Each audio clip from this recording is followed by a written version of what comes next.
Welcome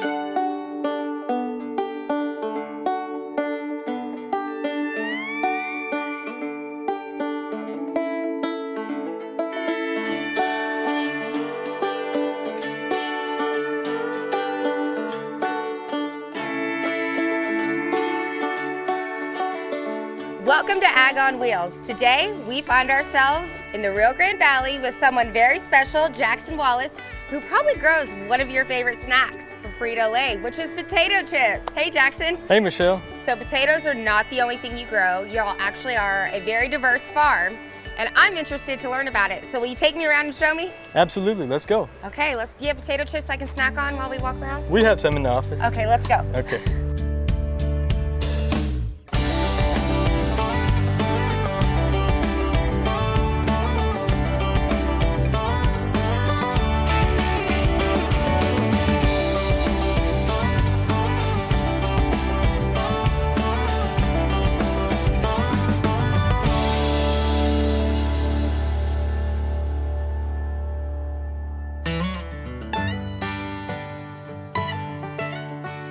So there's not a lot of potato growers here in the Grand Valley, maybe a handful of them. What made you want to come down here? Well, when I was growing up in Wimberley, I would come down here for the summers and work on the farm. My dad was growing potatoes back then. We've been growing potatoes for over 60 years, and you know, I really enjoyed the potato growing process and seeing how everything was run and getting to see the final product. So tell me, with potatoes, how strenuous is it to grow a crop like that? Oh, it's very strenuous. It's really chemical heavy. It's real water heavy. It's really important, especially down here where the climate is so much hotter. You have a very limited window. From leafy greens to potatoes, what is your favorite crop to grow? Favorite crop to grow would be carrots. Carrots? You're supposed to say potatoes. I hope Frito-Lay's not watching. So tell me a little bit about the carrots. Why are carrots your favorite? Well, you know, they're pretty straightforward to growing. As long as you keep the tops healthy, you should have a good crop. So it's not as strenuous as a potato, is it? Right. And I think that's really important too, because here in the Rio Grande Valley, I think a lot of people aren't unaware of all the different soil types we have, just depending on where you are. Right, just in our fields alone, we have several different soil types. We have a sandier loam, and we have a more deep and clayey soil. And so those products are really crucial for getting a better yield, so. That's right, that's what we aim for.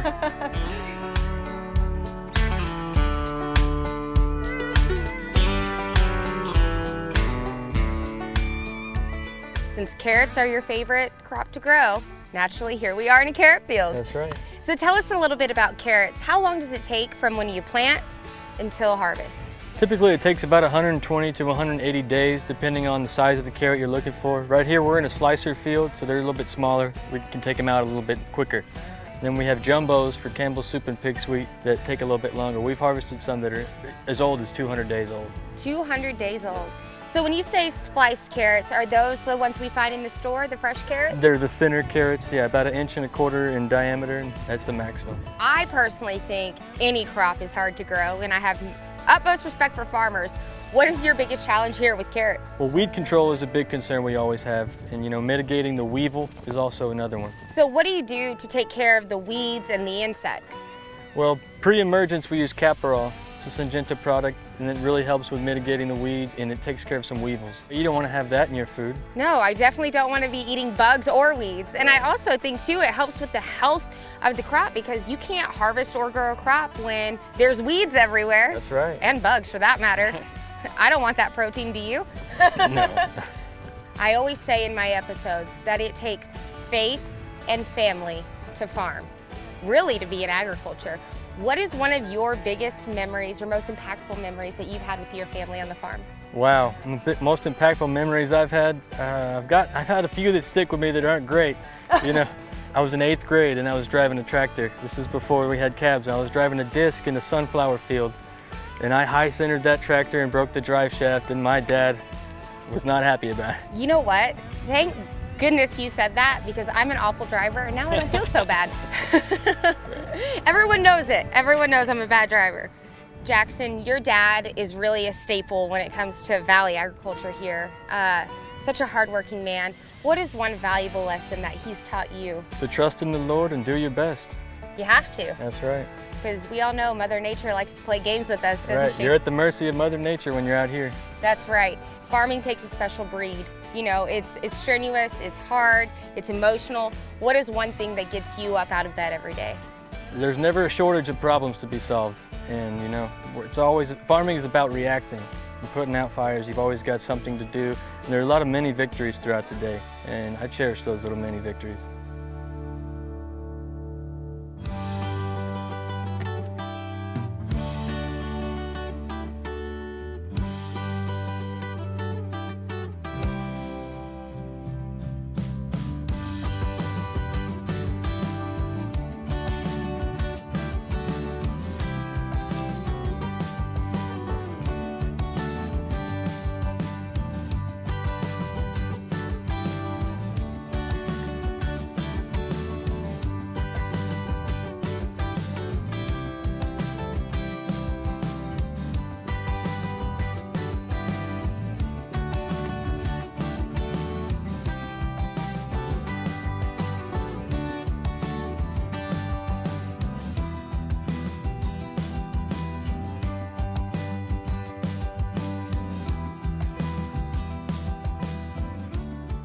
All right, Jackson, we've learned about carrots, but now we're on to everyone's favorite, potatoes.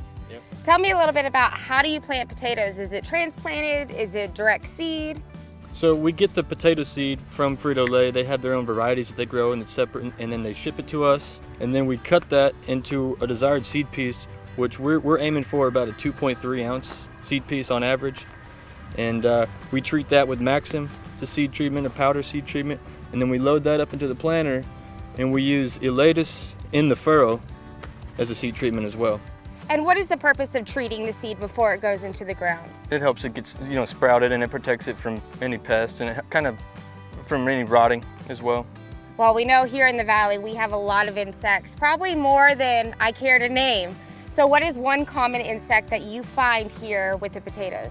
Well, we've had an issue in the past with the zebra chip, and they did a lot of work to find the treatment and how to effectively traverse through the zebra chip problem.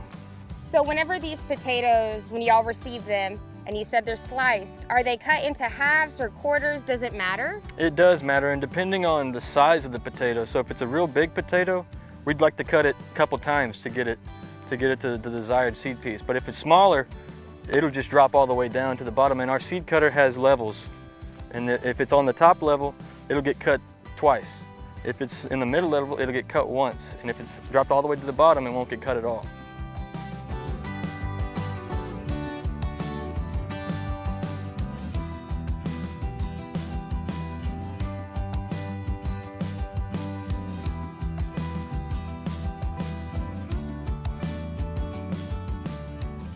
All right, Jackson, so when this planter plants the potatoes, how deep is it going? About 5 inches, between 4 to 5 inches. And how far apart are they? Well, depending on the variety, 8 to 12 inches. You know, right here, I think we're at 8.7. Gotcha. And so whenever these are planted and your job is done, not really, but while you wait and tend for your little baby crops, how long does it take for a potato from plant to harvest? 90 days. It's a quick. 90-day crop, yep. You don't get to rest long, do you? Oh no, it's a quick turnaround. This particular seed was cut twice because of the size, and that's about what you want. So here in the Rio Grande Valley, we had something that doesn't happen often, I guess since the 80s. We had an awful freeze, which killed off a lot of our vegetables, our citrus, and you as a grower lost your potatoes. Yes. So what kind of weather do these potatoes prefer? Well, they can't go below freezing once they're out of the ground. And they don't really like the hotter temperatures either. So anything on the extremes on either end aren't prime conditions for growing. They just stay neutral. Right. Can't really ask for more. Right.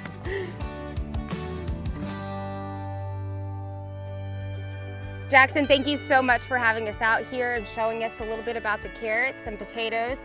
I wish we had more time. Thank you for coming, Michelle. It's been fun. Thank you so much, Jackson, and you'll see me around, because guess what? I just live right across the street. Yeah. So anyone want potatoes? I'll come get you some. And where will I be next? Only God knows. We'll see you next time on Ag on Wheels.